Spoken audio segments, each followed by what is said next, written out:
Hello, Tanse Anine. Good afternoon. Welcome to APTN in Focus. I'm Darrell Stranger. Today we're again putting missing and murdered Indigenous women and girls in focus, and the Sisters in Spirit marches that happen around this time of year. And as always, we want you to join in on our conversation today. You can tweet us at APTN in Focus, or you can email infocus@aptn.ca. Well, let's just get right into this important conversation and welcome our first guest here. And our first guest is actually joining us in studio, and it's Cambria Harris. Harris has been at the forefront of calling for more action and resources in the search for her mother and Mercedes Myron here in Winnipeg. So Cambria, thank you so much for joining us here. We really appreciate your time. Thank you. So I guess we last spoke with you just before Christmas, right? So it's been a few months. What's the last few months been like for you and your family and everybody else involved? Well, the last time we spoke would have been right when I came back from Ottawa after I had spoken in Parliament, and immediately after that, December 13th, 15th, and 17th, I believe, is when we did blockades at the Brady landfill, and December 18th was when we set up a permanent blockade in protest to what's going on to our Indigenous women, and it's been set up for about 63, 64 days now, and we have a sacred fire going. We're looking at getting a teepee and some ceremony happening. And it's really just really been insane with what's been going down in camp and keeping the awareness going and such. Mm-hmm. So what are you actively doing now then? What's the current situation look like? The current situation is we're trying to get camp back up because just last week we had that really, really bad storm. And so it was like minus 35 with the winds and the temperatures, and Camp Morgan, which is named after my mother who was murdered, got torn away and blown away by the wind. So that's thousands and thousands of dollars that we had put into it just gone by the snap of the weather, really. And that's been our biggest challenge, is just getting people out there and stuff, and getting people to understand why we're out at the Brady landfill and not the Prairie Green, because people don't understand that. Mm-hmm. Well, can you remind our viewers again why you are there, just for those that might have forgot or haven't known? Yeah, so for those who don't know, there's a feasibility study going on right now for the Prairie Green landfill where the remains are believed to be. But we're protesting at the Brady landfill because there's not a feasibility study currently being done on the Brady. And they're only going to propose a feasibility study of the Brady landfill if the remains aren't found in the prairie, when I think it should be done immediately. So that's really what it is, because we believe that there's more remains there than just 2 women, just given the timelines and stuff and GPS tracking when it was installed. And yeah. Well, you had mentioned the feasibility study. So there is a feasibility study, and there was $500,000 announced from the federal government. What were your thoughts on that when that was announced just a few weeks ago? Well, I'm very, very grateful that they're going to be funding that feasibility study. We still have to request funding for the actual search, and given that they are giving $500,000 to fund the feasibility study, and our blockade supposedly cost the city, at first it was $400,000, and then now it's $900,000 that they're saying we cost them. So really, the city could have just paid for that search, and it was never about feasibility. It was just that they didn't want to pay for it. And sometimes you got to go to extreme measures in order to get the people's attention, and just to bring my mom home and these other women and give them peace. So, Cambria, what do you think can be learned from the situation that's going on here in Winnipeg that maybe can be applied in a future situation where something like this happens again?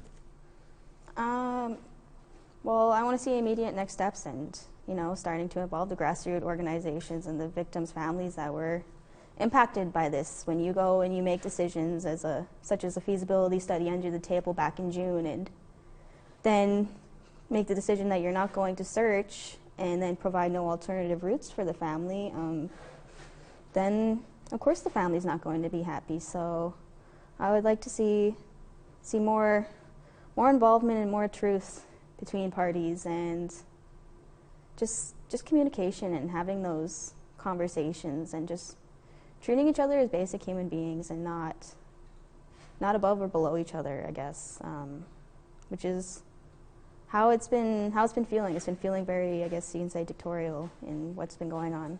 Mhm. Well, you mentioned the grassroots organizations, and we need the federal and the provincial governments and the funding to be able to do these. But how important are these grassroots organizations and the people that are volunteering their time to do things like the blockade and searching? Yeah, so it doesn't only come just from blockades and searching. Our grassroots organizations are who help our people struggling in the streets, outreach workers, needle prevention and stuff like that, handing out stuff to prevent overdoses, just handing out food for the community. Grassroots organizations are a big part of giving the community a voice when people strip them of their voices. And a perfect example, I guess, would be the NWAC 7 Steps to the Federal Government on looking into the ongoing crisis of MMIWG, and one of them was involving grassroots organizations and the victims' families, which is so simple, and none of which of that has been done. Yeah. Well, jumping back to the feasibility study here a little bit, with the feasibility study, what's sort of next here in the near future? Can you share with our audience sort of what are sort of the next steps here with this feasibility study? Yeah. So a lot of people seem to not understand why we aren't able to just go in and start searching right now. Right. We can't because it's city property. If we go in, we would immediately get arrested. That's not the way to go about things. So I'm protesting legally. I'm not doing anything wrong. And the next steps would be the feasibility study, which is expected to take until the end of March, early March, I can't remember. I'm pretty sure it was the end of March, yeah. And then we got to request the funding for the search, and a lot of people seem to be thinking that it's the police who are going to be searching and it's going to be the public and stuff, but I don't believe that's the case. They're going to have people who actually know what they're doing with the landfill, because the way these landfills work, there's a lot of steps and the way they work, and they compact it, they cover them with clay and stuff after to prevent the fumes from getting out, and then they got to start new cells as well when these searches happen, so that trash isn't dumped on human remains. Right. Yeah. And so just going back a little bit, you had said you're also looking at doing something similar to the Brady Road landfill, right? Regardless of what happens at I just want to make sure that that's what... Yeah, that's what we're fighting for. We're fighting to get a feasibility study done on the Brady landfill, just because it's not only about my mother, Marion Harris, anymore.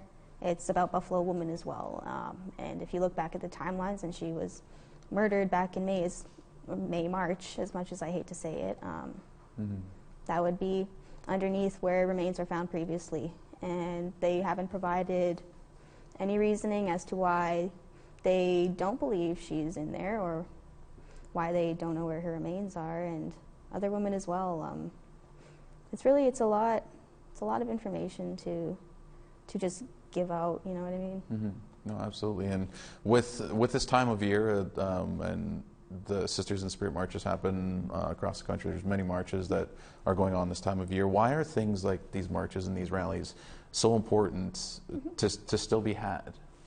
Because it's about giving back voices to the voiceless, to the women whose lives were mercilessly taken away and stolen at the expense of, quite frankly, monsters and people who don't even deserve that acknowledgement. And we're stronger in numbers, and when we're together as a community, we can turn it into something beautiful. You can grieve in a million different ways, and you can be really, really angry and hurt at the world, or you can actually go out and do something. As condescending as that sounds, you can. You can do much greater things, like going out and doing these walks and bringing the awareness, because we're going missing every single day, and us getting together is a message that we're still here and we're not going anywhere and we're not backing down. Every march you see, they just get bigger and bigger, and the cries of our women get louder and louder. Well, Cambria, that's really well said. I think that's a good way to maybe put a pause on this conversation for now. I know this is an issue that's going to be long-standing still, and we certainly appreciate you coming in and sharing a bit of your insight and sort of what's going on. And I'm sure this won't be the last time we have a conversation like this. So thank you so much for coming in and joining us, and again, sharing a bit of your knowledge and what's going on. So thank you so much. Thank you. I appreciate it. All right, and joining us now is Marion Buller, who is the Chief Commissioner of the National Inquiry into Missing and Murdered Indigenous Women and Girls. Ms. Buller, thank you so much for joining us here today on APTN in Focus. We're a few years removed now from the final report and the 231 calls for justice. First off, my first question for you is have you seen any change over the last few years here? Oh, thank you, first of all, for inviting me today to talk about this important topic of missing and murdered Indigenous women and girls and 2S people. Have I seen progress? Well, in some respects, yes. In the north, Yukon Territory, NWT, they have developed their own responses to our report and are actually making change. Elsewhere across Canada, perhaps not as organized or as easily accessed, but there is change. The federal government now has at least advertised for the position of Deputy Commissioner for Corrections regarding Indigenous people. I'm not too sure exactly what the job title is, but I know they're looking to hire somebody. And also, I think it's starting this week, there'll be a ministerial secretary assisting in establishing our call for justice that involves Indigenous and Human Rights Tribunal as well as an Indigenous ombudsperson. So there is change. However, Indigenous women and girls and 2S people are still going missing and are still being murdered. Yeah. Well, one of the things I wanted to ask you about is the situation, the recent situation here in Winnipeg where 4 Indigenous women were killed, and there's the possibility of a search of a landfill for 2 Indigenous women who are suspected to be there. I just wanted to get your thoughts on that and maybe what you make of the whole situation. Well, thank you. I think it's a very sad situation in Winnipeg, and my heart goes out to the family and friends of all of the women who have been murdered and whose remains are yet to be found. I think there's an important lesson to be learned from not too far down the road from me, the Picton farm here in British Columbia. At one point, the police brought in forensic archaeologists who actually were able to do an amazing job of finding human remains in very trying circumstances in terms of physical surroundings. The actual site itself was a very difficult site to work. And so I think that there are lessons to be learned about how to manage this type of search, who should do it, how long it might take, the resources needed, just by, first of all, looking at the Picton farm and how that was excavated. And also, I know technology has changed since that excavation was done. I guess it would be 8 or 9 years ago now, or even more, so that there'll be improvements in technology as well for excavating. And it has to be done. Those women's remains simply have to be found. They can't be considered garbage. And you mentioned of what could be learned. I was also, that's sort of my next question, is what could be learned from previous situations, as well as the situation here in Winnipeg, both what to do in the situation, but maybe also how to handle the situation as well.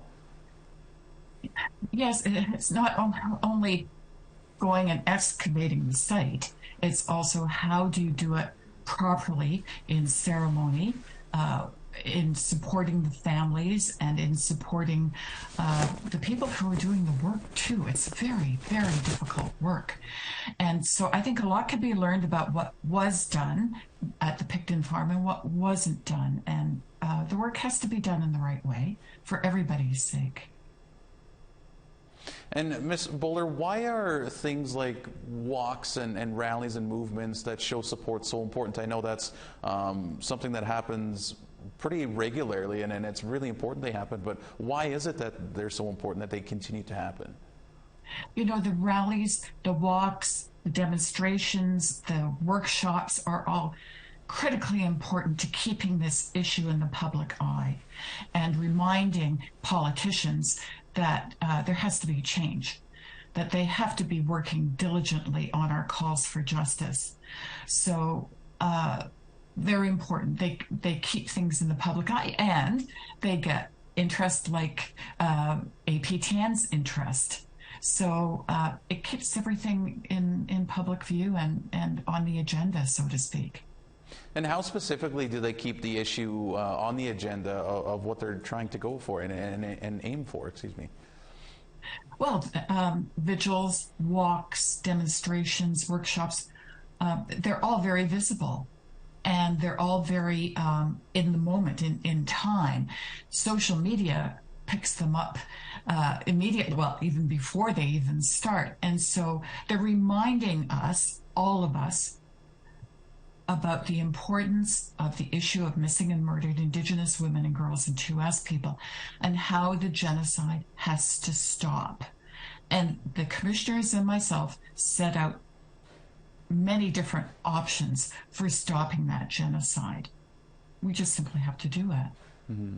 Well, on that note, Ms. Buller, what needs to be done moving forward? I mean, in your experience and expertise, you've done quite a number of things in your experience. What needs to be done here as we move forward? Well, what we have to do moving forward is really work very diligently on systemic change, changing the systems, decolonizing systems. And by that I mean decolonizing the child welfare system. It's certainly a good start with First Nations across Canada being able to reclaim their children, our children, and have jurisdiction over their own children, which I just find is a bit of an oxymoron. But anyway, that's a whole other conversation. But not only to take back their own children, but to have the resources to do it properly and in a good way for the children and their families and for the community. And by decolonizing systems, I also mean decolonizing the justice system, not just the criminal justice system, but family as well, family courts. Let's decolonize those. Let's get the power back in the hands of Indigenous people as opposed to the colonial governments. Let's make sure that Indigenous governments are properly resourced so that they can take back, rather than just trading off and saying, well, here you go, First Nation, we're acknowledging you have jurisdiction over your own children, but we're not going to resource this for you.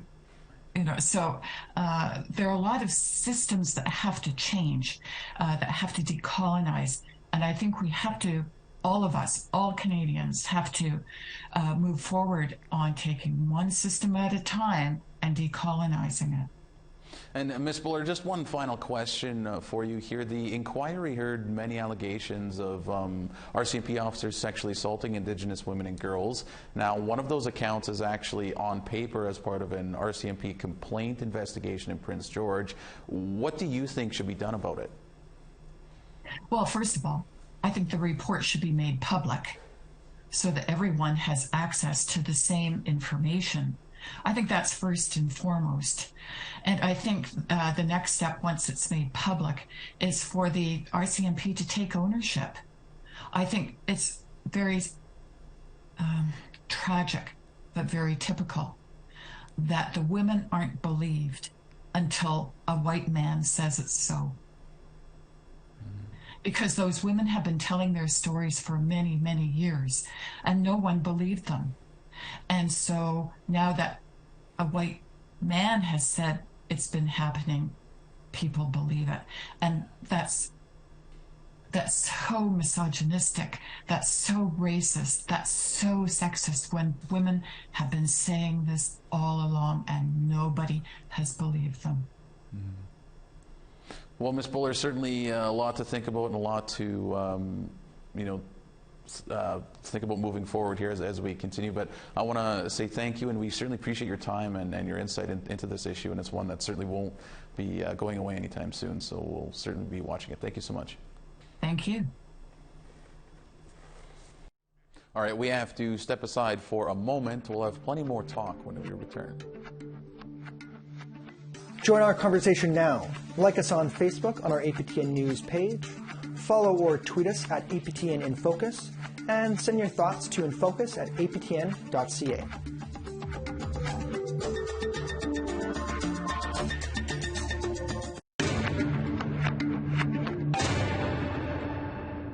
Welcome back to APTN in Focus.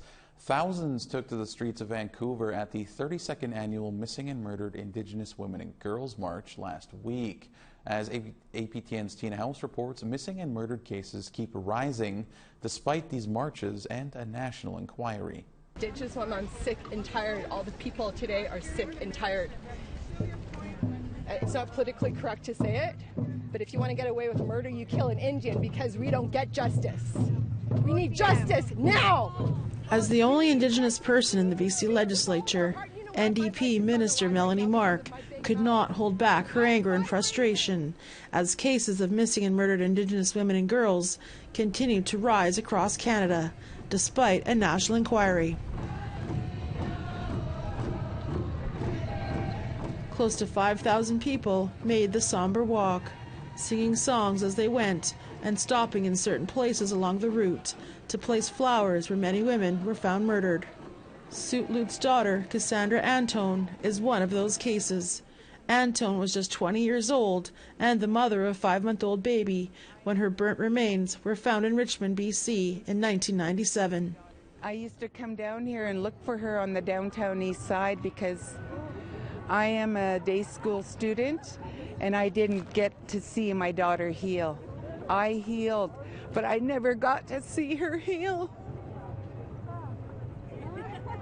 And our people need to heal. The only way we'll heal is in our custom and traditions, our language, and remembering who we are. Melody Casella's late cousin, Cheryl Ann Joe, was the mother of 3 young boys when she was tragically murdered on the downtown east side in 1992. Her death inspired this march, now in its 32nd year. We have the 231 calls for justice of the national inquiry that have yet to be fully acknowledged by the federal government. And here we stand again with AFN to hold the government accountable in hopes that something will be done so there will be acknowledgement and something done about the systemic violence against Indigenous women and girls. And Federation of Sovereign Indigenous Nations Vice Chief Ali Bear says the government has to do more. We need funding that's specific to MMIWG2S+, because we need prevention, and we also need healing for our families, and we also need access to justice. Most of the time, you know, it's so confusing to navigate the legal system, to navigate the police, the investigators, to even try to get an interview with them. And for Marlene Jack, whose sister Doreen, her husband Russell, and their 2 young boys disappeared without a trace in 1989. She says the police failed her and her family. You know, they already told me I won't get justice for my family. I had, after we did our search in Stony Creek in 2019, after the search, a month later, the officer that did the investigation at that time phoned me and actually told me, you might as well just give up, don't bother the police anymore, don't look for them, because it's a lost cause right at this point with these so many years gone by. You know, my daughter was stabbed multiple times in the stomach. Guy bit off her ear, gave her a hairline fracture. They had to do a life-saving emergency and put her on life support. Was there justice for her? No. The guy got off scot-free. He didn't get charged for anything. When you talk about the roots of what our Indigenous women deal with, that's our reality. Sheila Poorman's late daughter Chelsea went missing in 2020, and her remains were later found outside of an abandoned mansion on Vancouver's west side 2 years later. We still don't have an answer as to what happened to her. So if anybody knows anything, I just ask them to, you know, call the Vancouver police and let them know. They could stay anonymous too. And so for the last 32 years, this march and all the people here gathered today are demanding answers. What happened to so many of the murdered, missing Indigenous women and girls across Canada? Our next guest here on In Focus is the president of the Native Women's Association of Canada, Carol McBride. She joins us to talk about what is being done across the country and what still needs to be done to address MMIWG. Carol, thank you so much for joining us here today. We'll start with your role as president. You've been in the role for about 7 months or so. Is there anything that has surprised you to learn in your time as president so far? Well, there's quite a few things that really has shocked me. I guess on the slow moving of the government on different. Meanwhile, our women and our families are suffering out there. Like take for instance the housing and the shelters. It's moving way too slow. In the meantime, our families are living in violent situations, and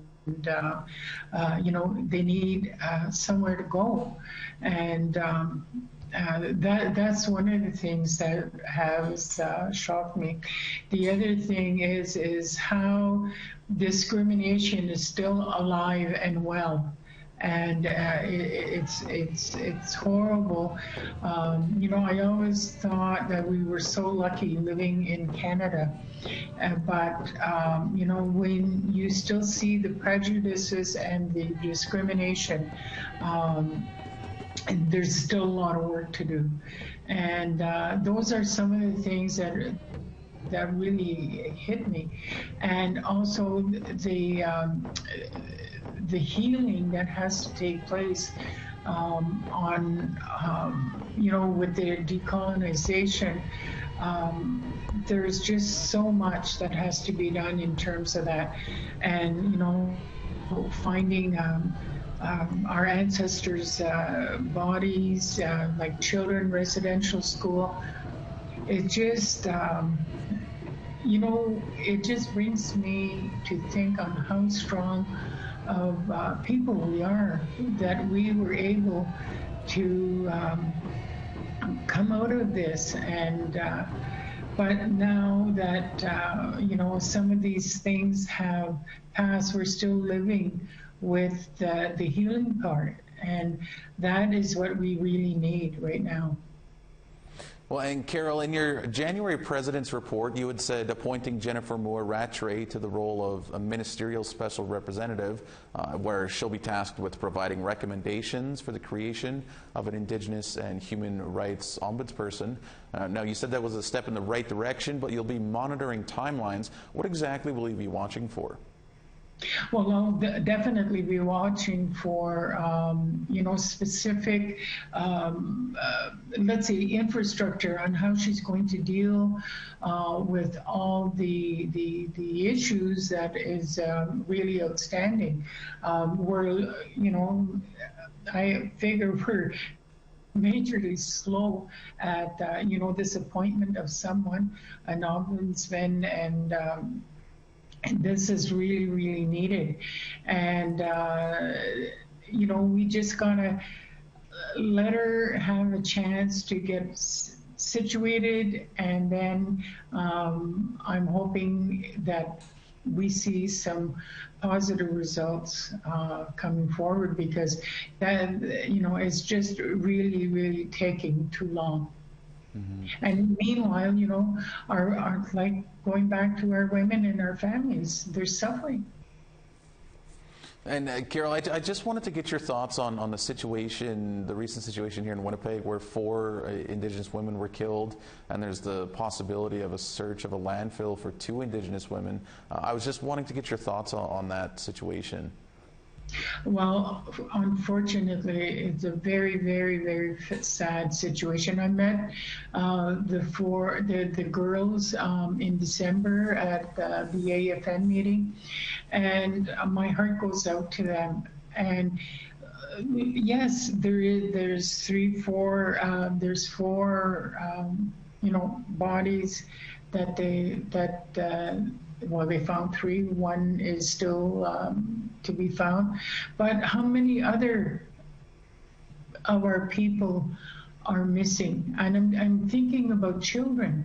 What about the kids that have been buried, and the files are there and they won't give it to us? Like, this really boggles my mind. Like, how can they do that? I mean, they've done enough harm on our people, and then keeping that type of information is just it doesn't make no sense to me. But going back to these unfortunate families, my goodness, they must be suffering. My heart really, really goes out to them.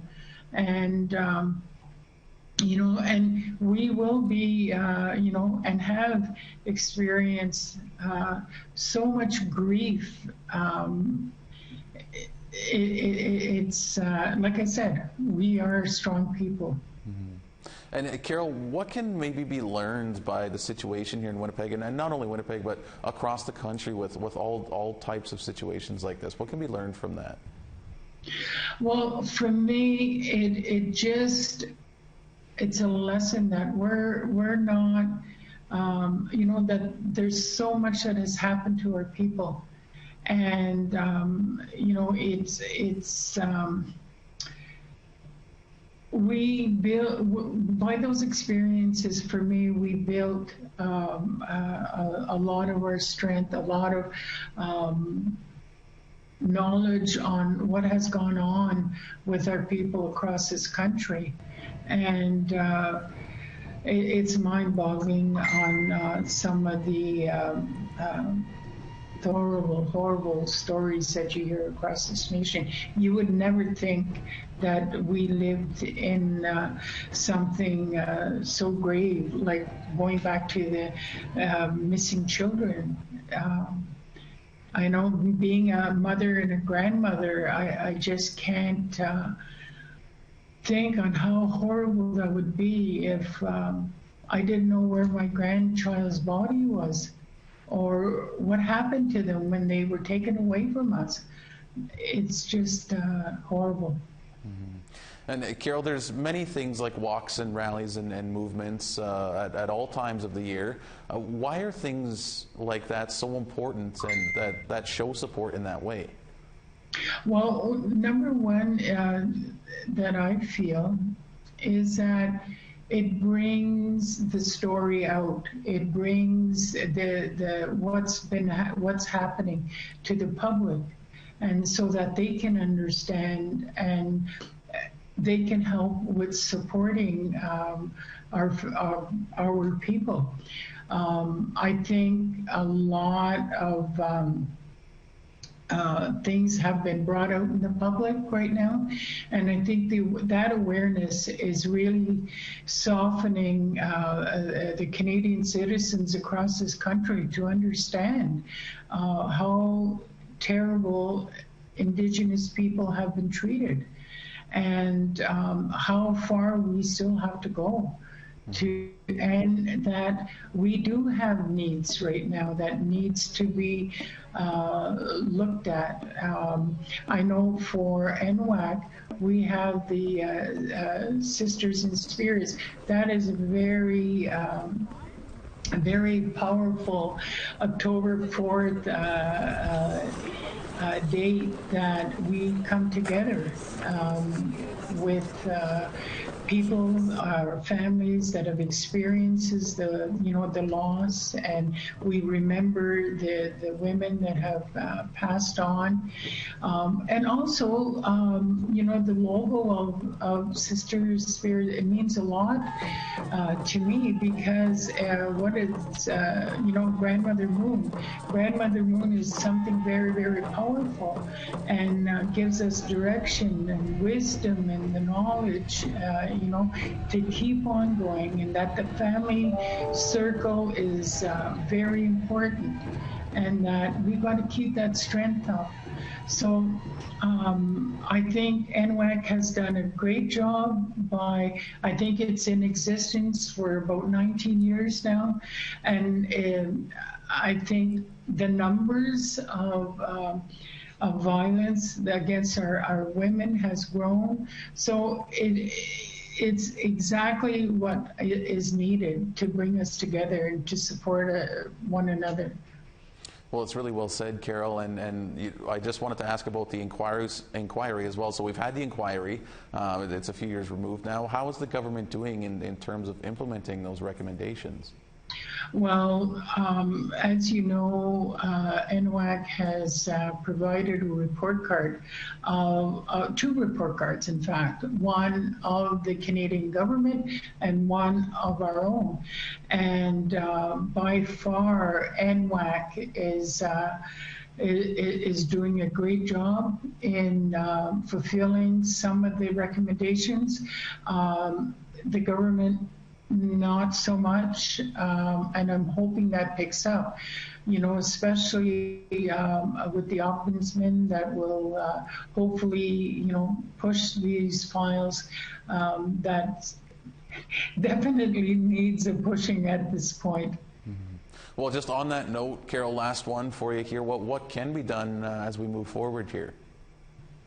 Well, I think what needs to happen is that women and families across this country needs to be listened to. Their voice needs to be heard. And hopefully with this ombudsman, we're going to be able to pass on the voices of our women that are not here, maybe, that are, you know, that have passed on by violence and whatever, and hopefully to bring forward some really strong supports for our people, healing lodges. You know, our people really need these healing places, and our women that have been incarcerated, that's very alarming. I mean, our people, I think we make up maybe 5% of the total population, but in federal prisons, we're experiencing 50% of that, of our women that are being incarcerated. I think a lot of work has to be done there, but it's, we have our work cut out for us, that's for sure. Mm-hmm. Well, like you said, Carol, a lot of work certainly needs to be done, and it's something that we will be keeping an eye on as that work happens. We really appreciate the time, and thank you so much for joining us for a few minutes today and sharing your thoughts and insight. Well, thank you very much for taking the interest in what NWAC is doing. Thank you. All right, it's that time for one final break here on our show. We'll have more in focus in just a few minutes.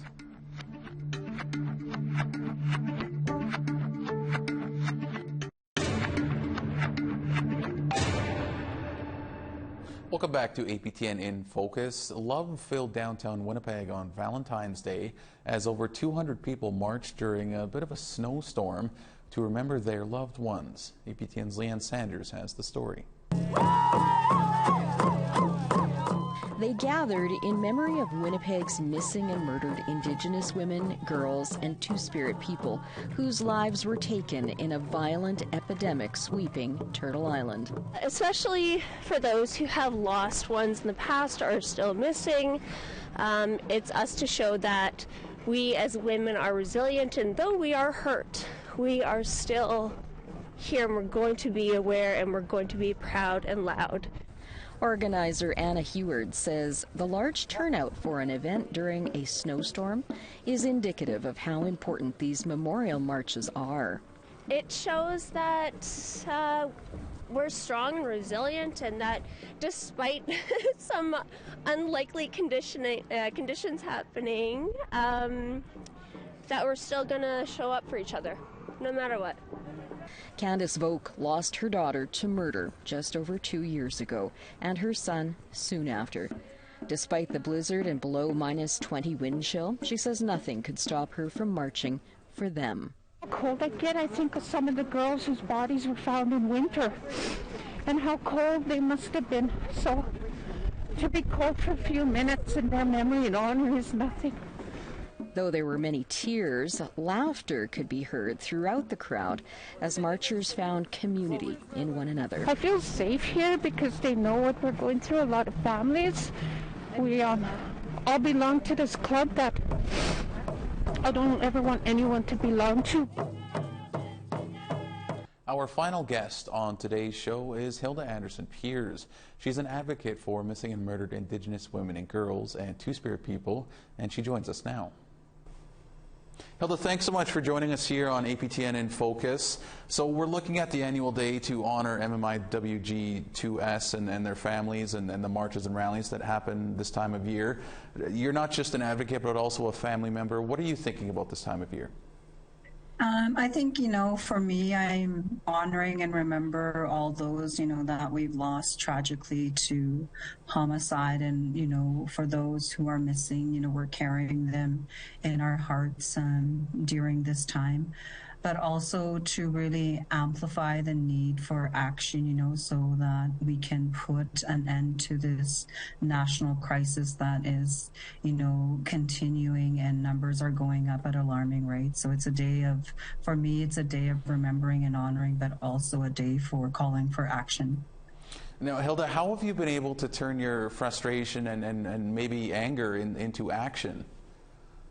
I think, for me, turning my frustration and anger, on the tragic loss of my sister and, my niece and my cousin as well, is to really amplify their voices, and to know that their voices have not been silenced, and to really focus on, the systemic and structural failures that have contributed to the loss of human lives, especially Indigenous women, girls, and Two-Spirit and gender diverse people, and to focus on accountability, but also to focus on prevention, on what does prevention look like, what could ultimately save the lives of Indigenous women, girls, and Two-Spirit and gender diverse people, and what does that look like, and to ensure that, the voices of grassroots people are central in the process, the ones who are being directly impacted on a daily basis, to ensure that their voices are included and central, and to navigate spaces and opportunities for that to occur. So for me, and that's how I've turned my anger and frustration into, to moving forward and healing, as well as to know that I'm doing my part as someone who's directly impacted, to create pathways for safety and security.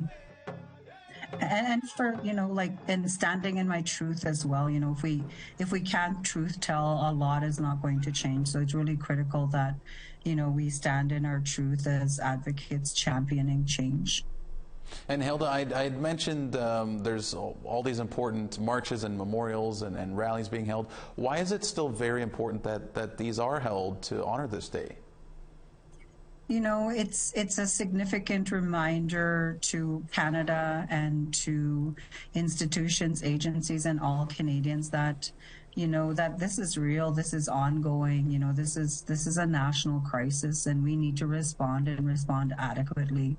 It's fine to attend the marches, but, families and survivors and Two-Spirit and gender diverse people, Indigenous women, girls, and Two-Spirit and gender diverse people are exhausted from, fighting a fight for survival and for safety. It's time that, all Canadians and all governments take action, and to ensure that action, if we feel the impact on the ground, and that there's accountability for any funding that is going out to organizations who are providing those supports and those resources, and that those organizations are safe, they're safe for Indigenous women, girls, and Two-Spirit and gender diverse people to access supports and resources. This is why it's critical that any organization who is providing supports and resources for impacted family members and survivors of gender-based violence are independent and not governed under any political structures. Well, and Hilda, we're 4 years past the national inquiry now, or it's been almost 4 years, I guess, this year. How has the progress been in your view? I think, in my view, in my advocate hat, but also, you know, in my national role, there has been some progress. You know, we've never seen the levels of commitment that has occurred from this government, but we know that that's not enough. We need to ensure that, you know, that there's funding available and that funding is reaching, like, you know, our communities. It's not getting caught up in bureaucracy. It's not getting caught up in political organizations. That we need to ensure that money is reaching our community members on the ground, whether it be in urban settings or in First Nation and remote and isolated communities. So there has to be mechanisms to allow for, you know, that opportunity to reach those who desperately need support, and to really put a huge focus on prevention, healing, and wellness, and to also take a global lens to the issues and the root causes of gender-based violence against Indigenous women, girls, and Two-Spirit and gender diverse people. Like, there has to be a multi-pronged approach, you know, to ensure that there's impact. So then, is that still what needs to be done in your view? Like, what would you make a priority here as we move forward? I think for me, as an Indigenous woman, a priority for us, you know, is to have our basic human rights met, you know, because that's not happening right now. Like, we have multiple priorities that need immediate attention. So it's difficult to say, you know, we need secure housing, we need food security, you know, we need economic opportunities, we need educational opportunities, you know, we need access to quality healthcare, access to mental health services, access to addiction services.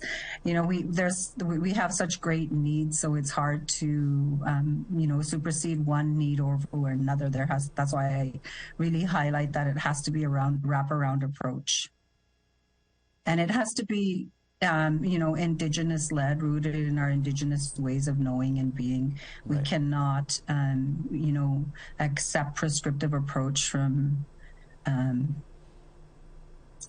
I guess, colonial mechanisms, you know, that have oppressed us previously. Mm-hmm. And Hilda, this is all set against the current news of the 4 Indigenous women murdered in Winnipeg and the backdrop of what's happening in Prince George, British Columbia as well. And I mean, we hear so many stories all the time. Why do you think this keeps happening? I know you mentioned a few of the causes, but why do you think this keeps happening? To be brutally honest, it's happening as a result of the misogyny and the patriarchy that exists in this country, you know, and how our lives are devalued as Indigenous women, girls, and Two-Spirit and gender diverse people. You know, not to knock my non-Indigenous sisters, but if we were white women, we would definitely not be in this type of situation. Yeah. You know, I value all women equally, but there is inequity when it comes to government responses to the violence being experienced by Indigenous women, girls, and Two-Spirit and gender diverse people. Mm-hmm.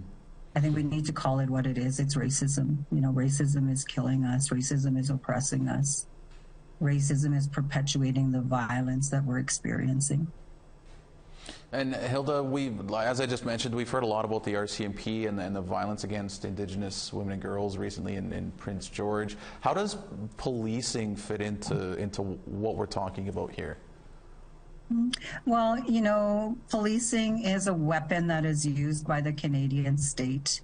You know, we've seen it used against our people, you know, when we look at the 60 Scoop Indian residential school, the child welfare system, and now when, you know, Indigenous women and girls and Two-Spirit and gender diverse people are seeking justice or seeking protection, it's not there. You know, and they're perpetuating violence, you know, and we're being violated by an agency that is supposed to protect us and that, you know, we should trust, but that's not happening. You know, we don't trust the police. We've seen, you know, multiple incidents of not only one policing agency in this country, it's happening in multiple provinces and territories as well. So as an Indigenous woman, you know, we don't trust the police. Mm-hmm. So then how, I guess, on top of that, Hilda, how do we sort of change that narrative in a sense as well? I think it's about creating accountability mechanisms, you know, to ensure that there's Indigenous representation on those accountability mechanisms. And if we develop Indigenous police forces, there also has to be accountability mechanisms, for our safety and security as well. Not only do we experience violence outside of our communities, we're experiencing violence at alarming rates within our communities as well. This is why I highlight the critical need for supports, to be provided directly to our, First Nation communities as well for our safety and security. Well, Hilda, we certainly appreciate the time. This is something that we will be watching as it unfolds and as it develops, and we certainly appreciate you coming on and sharing your thoughts and insights into this. So thank you very much, Miigwech. Yep, thank you. That is all we have for today's In Focus. Now, today's episode will be available as a podcast. You can listen and subscribe on aptnnews.ca/podcasts or find us on your favorite player. And if you missed any of our past episodes, you can find them and more on aptnnews.ca/infocus. I want to once again say thank you to all of our guests for joining us and to you as well for tuning in. Dennis Ward will be in this chair next week, taking a look at the first accomplishments for Indigenous people. I'm Darrell Stranger. Have a great afternoon.